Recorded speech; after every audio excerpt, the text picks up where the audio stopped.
So when we look at the anatomy of the foot and the lower leg, what we find is that the foot has three arches, three main arches. One is the medial arch, which most people know about on the inside. It has a very shallow arch across the toes called the transverse arch, and it's got a very shallow arch on the outside called the lateral arch. So this is the little toe. So going across there. So these arches almost act like a tripod of support. So when the foot hits the floor, the heel, the little toe and the big toe are in contact, and the rest of the small muscles and fascias act like a spring to spring us forward.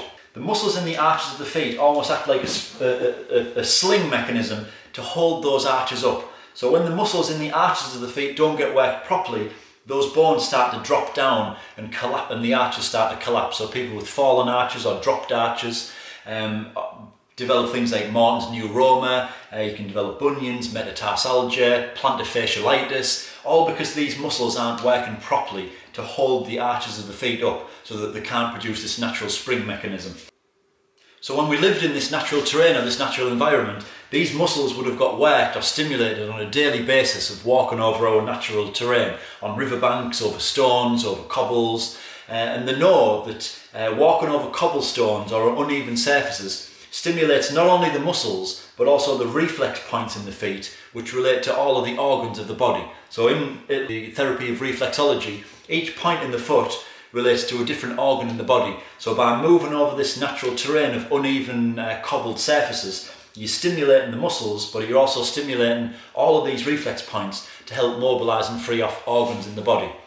And there was a study done in Oregon in America about 10-15 years ago, and what they found was that by giving people cobblestone surfaces to walk over, it actually helped massively reduce blood pressure in those patients.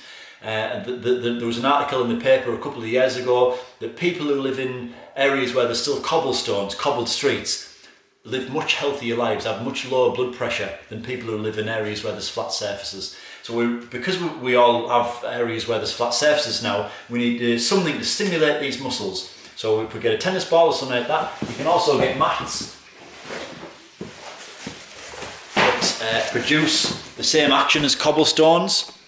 So something like this, which also stimulates the muscles. So simply by walking over these cobbles, it stimulates the muscles to work, which helps to hold the arches up, but also stimulates all the reflex points in the feet, which, as I say, relate to different organs in the body. So you can get some cobblestones and walk over them yourself. You can get a tennis ball, but literally just getting those muscles under the arches of the feet stimulated and those reflex points as well stimulated.